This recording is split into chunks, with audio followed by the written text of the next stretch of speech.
అయినా దేనికోసమే ఫార్మాసిటీ?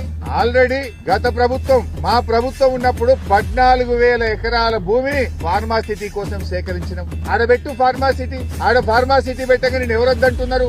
14,000 ఎకరాల భూమి ఉంది కదా అంటే అక్కడనేమో ఈయన 4th సిటీ కడతారట, రియల్ ఎస్టేట్ వ్యాపారం చేస్తారట, తన అనుయాయులకు తన కంపెనీలకు భూములు కేటాయించి భూములు కొల్లగొట్టాలని కుట్ర చేస్తా ఉన్నాడు. అక్కడ రియల్ ఎస్టేట్ వ్యాపారం చేసి డబ్బులు సంపాదించాలని రేవంత్ రెడ్డి కుట్ర చేస్తా ఉన్నాడు.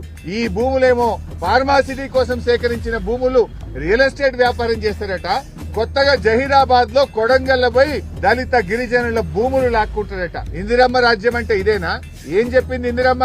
ఇందిరమ్మ దళితులకు గిరిజనులకు భూములు పంచితే ఇందిరమ్మ ముసుగులో రేవంత్ రెడ్డి ఈ రోజు దళితుల గిరిజనుల భూములు లాక్కోవాలని చూస్తా ఉన్నాడు. ఆనాటి ఇందిరమ్మ ఎమర్జెన్సీ పాలన ఈ రోజు రాష్ట్రంలో తలపిస్తా ఉన్నది. నువ్వు భూములు గుంజుకోవడమే ఇందిరమ్మ పాలన.